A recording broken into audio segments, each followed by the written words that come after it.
Hello friends.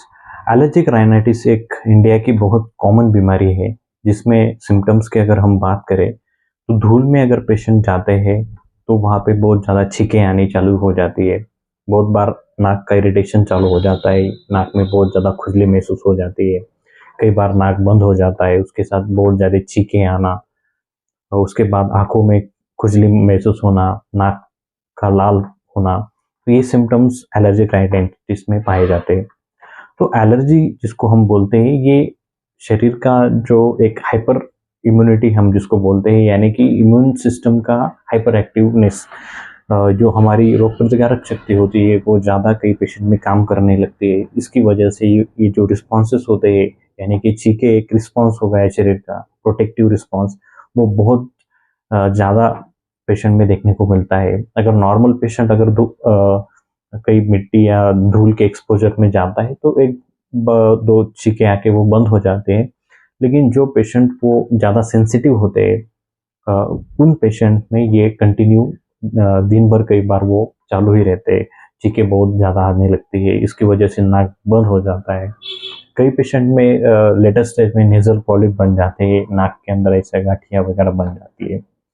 तो आज हम डिस्कस करने वाले कि इसकी हम ट्रीटमेंट कैसे करें, परमानेंट सॉल्यूशन इसके लिए क्या है और इसके कौन-कौन से कारण होती हैं। तो देखिए जो कॉजेज़ की अगर हम बात करें तो कोई पेशेंट में ये ऐसा देखा जाता है, ये जेनेटिक डिसीज़ हम इसको बोलते हैं।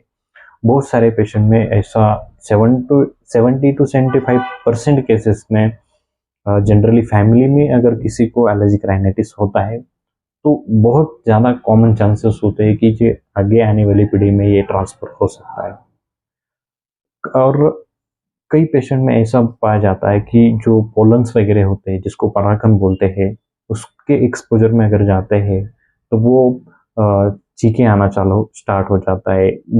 मिट्टी की या डस्ट की एक्सपोज़र में अगर जहाँ जाते हैं तो वो बहुत कॉमनली वो एग्रीवेट हो जाता है। कई पेशेंट में सीज़नेबल चेंजेस की वजह से भी वे एलर्जी के सिम्पटम देखने को मिल सकते हैं।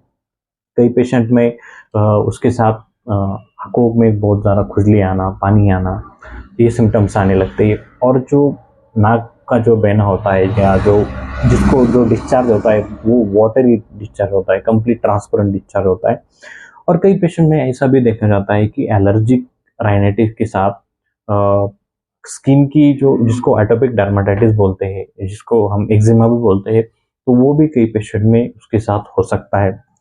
तो एलर्जेंस हम जिसको बोलते हैं एलर्जिक राइनाइटिस में सबसे इम्पोर्टेंट होता है कि कौन सी चीज़ का एलर्जी है।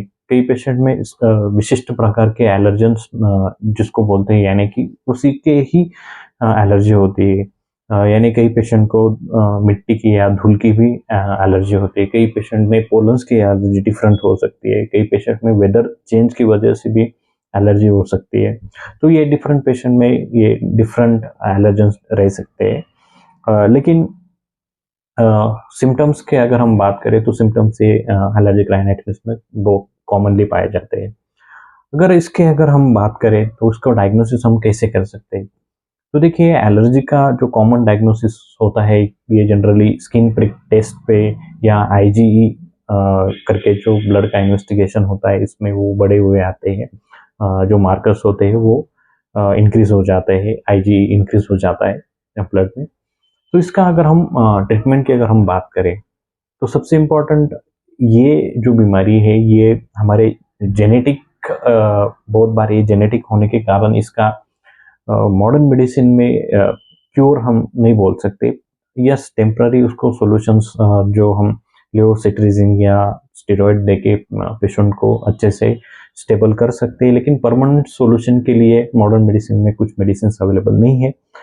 बट होम्योपैथी में बहुत सारी मेडिसिन ऐसे अवेलेबल है कि जो कि इसके लिए एलर्जिक राइनाइटिस के लिए बहुत अच्छी सी साबित हुई है। वो बहुत सारे केसेस में वो पेशेंट क्योर हो जाते हैं। और जो इम्यून सिस्टम का जो हाइपर रिस्पॉन्स है उसको कम करने के लिए होम्योपैथी में बहुत मेडिसिन अवेलेबल है, जो अगर अगर पेशेंट का कम हो जाता है तो पेशेंट को इस सिम्टम से राहत मिल सकती है। तो देखिए, एलर्जिक राइनाइटिस इज तो definitely is well manageable with homeopathy, curable definitely with homeopathy. कई बार इसमें पेशेंट में डेफिनेटली थोड़ा सा वक्त देना बहुत इम्पोर्टेंट हो जाता है। कई पेशेंट एक सिम्टम्स के अगर हम बात करें तो बहुत इम्पेशंस हो जाते हैं ट्रीटमेंट को लेके। लेकिन ये जो बीमारी है बहुत हम जिसको बोलते हैं जड़ की बीमारी होती है शरीर की, उसको निकालने के लिए थोड़ा सा टाइम देना बहुत महत्वपूर्ण होता है। इसलिए होम्योपैथी में आप डेफिनेटली वहाँ पे ट्राई कीजिए। अगर सिम्टोमेटिक आपको पेलिएशन चाहिए तो लेवोसिट्राजिन करके जो टैबलेट्स आती है वो आप ले सकते हैं। उसके बाद जो स्टेरॉइड्स वगैरह होते हैं कॉर्टिकोस्टेरॉइड वो भी यूज़ कर सकते हैं। कई बार नाक अगर ब्लॉक हो जाता है तो नेजल स्प्रे वगैरह आते हैं, वो भी आप इस्तेमाल कर सकते हैं। So I hope this video is helpful for you, so thank you so much.